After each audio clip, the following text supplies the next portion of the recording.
एक ओंकार सतनाम करता पुरख निरपौ निर्वैर काल मूरत अजूनी सैभ भंग गुरप्रसाद जप आज सच जुगाद सच रबी सच नानक होसी भी सच। वाहिगुरु जी का खालसा वाहिगुरु जी की फतेह।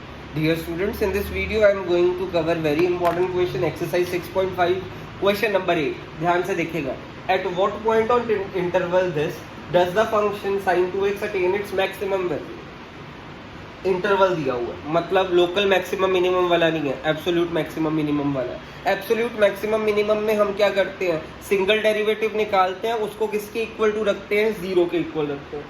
लोकल मैक्सिमम मिनिमम में हम सेकंड डेरिवेटिव भी निकालते हैं, बट एब्सोल्यूट मैक्सिमम मिनिमम जब इंटरवल होता है तब इंटरवल्स दिए होते हैं, तब हम सिंगल डेरिवेटिव ही निकालते हैं और उसको इक्वल टू जीरो रखते हैं। तो सिंगल डेरिवेटिव निकालना, एफ एक्स दिया sine 2x, F dash X क्या होगा, साइन एक्स का derivative cos X into derivative of 2x that is 2, तो मतलब एफ डैश एक्स क्या हो गया 2 cos 2x। ठीक है, साइन एक्स का डेरिवेटिव अकेला cos x होता है इंटू डेरिवेटिव ऑफ x जो कि 1 होता है ना। तो बट यहाँ पे 2x है, तो आपको ये याद करवाया हुआ है मैंने। साइन एक्स का डेरिवेटिव क्या होता था, cos x into derivative of x जो कि 1 होता है। तो ऐसे ही साइन 2x का क्या होगा, cos 2x into derivative of 2x that is 2, so 2 cos 2x। अगला स्टेप क्या होता है, आप एफ डैश एक्स को इक्वल टू जीरो रखते हैं। आपने एफ डैश एक्स को जीरो रखा, ये आ गया, ये 2 इधर मल्टीप्लाई उधर जाके 2 क्या हो गया, डिवाइड। तो cos 2x किसके इक्वल आ गया, जीरो के। याद रखना cos की वैल्यू जीरो, जैसे आपने पढ़ा हुआ है कि cos 90 जीरो होता है, पढ़ा हुआ है ना, cos 90 जीरो होता है, ये अपने 10th में भी लर्न करा हुआ है। बट ये वैल्यू रिपीट करती रहती है और उसके रिपीटेशन का फॉर्मूला क्या है, theta is equal to 2n plus 1 into pi by 2। Cos theta की वैल्यू जीरो होती है, कहाँ कहाँ पे जीरो होती है उसका फॉर्मूला ये याद रखना पड़ेगा कि अकेली 90 पे जीरो नहीं होती कॉस थीटा की वैल्यू, आगे और बड़ी सारे नंबर्स पे और सारी डिग्रीज पे जीरो होती है। और उस चीज़ को निकालने का फॉर्मूला क्या है, 2n plus 1 into pi by 2। ठीक है, सो जब कॉस थीटा जीरो हो तो आप याद रखिएगा theta is equal to 2, theta इस फॉर्म में होगा हमेशा 2n plus 1 into pi by 2। तो अब आपके पास क्वेश्चन में क्या दिया, cos 2x is equal to 2 zero, आपने अभी ये निकाला, मतलब थीटा क्या है 2x is equal to 2n plus 1 into pi by 2। अब अकेला x किसके इक्वल हो गया, 2 इधर मल्टीप्लाई उधर जाकर 2 डिवाइड हो जाएगा, 2n plus 1 into pi by 4। अब इस n की जगह पे 0 1 2 3 4 भी फिल कर सकता, 5 भी कर सकता था, बट मैंने 0 1 2 3 फिल करा, अभी पता चल जाएगा क्यों। n की जगह 0 फिल करा, पाई बाय 4 आया, n की जगह 1 फिल करा तो मेरे पास 3 पाई बाय 4 आया, n की जगह 2 फिल करा तो 5 पाई बाय 4 आया, n की जगह 3 फिल करा तो 7 पाई बाय 4 आया। अगर 4 फिल करता ना तो 9 पाई बाय 4 आना था, जबकि मेरा इंटरवल क्या है 0 से लेके 2 पाई, ये 7 पाई बाय 4 तक 2 पाई से छोटा ही है। जब आप यहाँ पे 4 फिल कर देंगे ना तो 9 पाई बाय 4 आ जाएगा। 9 पाई बाय 4 क्या होता है, 2.25 पाई, मतलब ये तो हमारा आ ही नहीं रहा इस इंटरवल में, इसीलिए मैंने 0 1 2 3 फिल करा। ये आ गया अब आपको समझ, यानी ये वैल्यू हो गई x की, ये वैल्यूज आई है, ये क्रिटिकल पॉइंट्स हो गए। ये क्रिटिकल पॉइंट्स आपको पता ना, एफ डैश एक्स को जीरो लिखते थे, फिर जो एक्स की वैल्यूज आती थी वो क्रिटिकल पॉइंट्स होते थे। ऐसे ही एफ डैश एक्स को जीरो रखा तो हमारी एक्स की ये वैल्यूज आई हैं, मतलब ये हमारे क्रिटिकल पॉइंट्स हो गए। अब हम मैक्सिमम मिनिमम वैल्यू कैसे निकालते हैं, मतलब जो एफ एक्स दी है उसी एफ एक्स यानी साइन 2x है, उसमें पहले ये वाला जीरो फिल करते हैं, फिर क्या करते हैं ये वाला 2 पाई फिल करते हैं, फिर हम क्या फिल करते हैं क्रिटिकल पॉइंट्स की value f of pi by 4, फिर अगला क्रिटिकल पॉइंट, फिर उससे अगला क्रिटिकल पॉइंट, फिर उससे अगला क्रिटिकल पॉइंट, फिर उससे अगला क्रिटिकल पॉइंट, उससे अगला क्रिटिकल पॉइंट फिल करते हैं। तो अब हम क्या करेंगे, ये क्रिटिकल पॉइंट्स हम फिल करेंगे।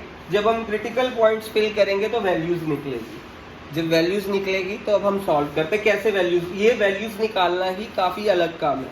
ये कैसे निकलेंगी वैल्यूज, ध्यान से देखना। मैंने एक ग्राफ बनाया, अब ये ग्राफ कैसे बना, मैंने एक कर्व बनाया ऐसे ऐसे ऐसे ऐसे। ये अब आपको ये कर्व बनाना बहुत ज़रूरी है, अभी बताता हूँ, आपके लिए बहुत इजी हो जाएगा काम, मीन्स फ्यूचर में भी ये आपको अगले क्वेश्चंस में भी बहुत हेल्प करने वाला है।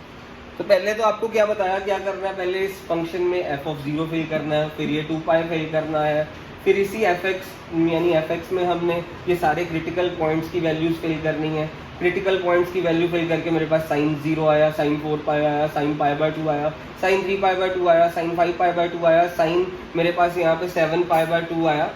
तो ये वैल्यूज फिल करके अब मेरी इनकी वैल्यूज क्या होंगी, उसके लिए आपको साइन का ग्राफ याद रखना पड़ेगा। आपने ऐसे कर्व बनाना, 0 से शुरू होना चाहिए कर्व, आपने यहाँ पे 0.1 लिखना है, यहाँ पे -1 लिखना है। साइन 0 का 0 होता है, फिर आप चलेंगे π/2 मतलब 90, फिर 90 प्लस करेंगे 180 को पाई लिख सकते हैं, फिर उसके बाद 180 में फिर 90 प्लस करेंगे 270 को 3π/2 लिख सकते हैं, फिर 90 प्लस करेंगे 360 आएगा, फिर 90 प्लस करेंगे 450 आएगा, फिर 90 प्लस करेंगे 540 आएगा। मतलब 90 को π/2 लिख सकते हैं, 180 को पाई लिख सकते हैं, 270 को 3π/2 लिख सकते हैं, 360 को 2 पाई लिख सकते हैं, 450 को ये, 540 को ये, ठीक है। तो अब हमारे पास इससे इम्प्लीकेशन क्या हुई, साइन 0 0, साइन 90 ज़ा 1, साइन 180 ज़ा 0, साइन 270 ज़ा -1, साइन 360 ज़ा 0, sine 5π/2 is 1, sine 3π is 0, sine 7π/2 is -1, sine 4π is 0, sine 9π/2 is 1। तो मेरे पास ये इसका लॉजिक होता है। तो अब यहाँ पे साइन 0 तो 0 होता है, आपको पता ही है। अब साइन 4π, यहाँ पे 4π देखिए, ये रहा 4π पे साइन की वैल्यू क्या होती है, 0। ये तो आपको ग्राफ ऐसे याद रखना पड़ेगा, लर्न भी नहीं है, तो सिंपल लॉजिक है, कोई इसमें रट्टा नहीं है। जस्ट ये देखा साइंटिस्ट ने कि साइन की वैल्यू इस तरह से फ्लक्चुएट करती है, तो उस हिसाब से ग्राफ बन गया, जिग जैग ऐसे बना दिया मैंने। फिर उसके बाद देखिए साइन π/2, ये रहा, इसकी वैल्यू 1। फिर उसके बाद आपको क्या नजर आ रहा है, साइन 3π/2, 3π/2 की वैल्यू -1। फिर उसके बाद आपको क्या नजर आ रहा है, 5π/2 पे क्या होती है +1। फिर क्या आ रहा है 7π/2, देखो यहाँ पे 7π/2 मतलब 7π/2 पे -1। ये डिफरेंट वैल्यूज आ गई। सबसे आपको निकालनी कौन सी, मैक्सिमम वैल्यू। मैक्सिमम वैल्यू क्या है यहाँ पे, पहले 0 आया, 0 आया, 1 आया, -1 आया, 1 आया, -1 आया। मतलब मैक्सिमम वैल्यू आपकी क्या है, 1 मैक्सिमम वैल्यू है, वो एग्जिस्ट कहाँ पे कर रही है, π/4 पे, और 1 दूसरी मैक्सिमम वैल्यूज कहाँ पे एग्जिस्ट कर रही है, 5π/4 में। एट व्हाट पॉइंट्स पूछा था क्वेश्चन में, एट व्हाट पॉइंट्स पूछा था, ये पॉइंट निकल गए। मतलब मैक्सिमम वैल्यू 1 है, और 1 की वैल्यू कहाँ पे एग्जिस्ट कर रही है, π/4 पे, दूसरी मैक्सिमम वैल्यू 1 है, तो ये कहाँ पे एग्जिस्ट कर रही है, 5π/4 में। इस वीडियो को बनाते मेरे को बहुत टाइम लगा, 7 मिनट की वीडियो है। पहले लिखा, फिर इस लिखने में टाइम लगाया, फिर उसके बाद यानी इस वीडियो को आधा घंटा लग चुका है। इसकी कदर करिएगा और मेरे को काम करके भेज दीजिएगा।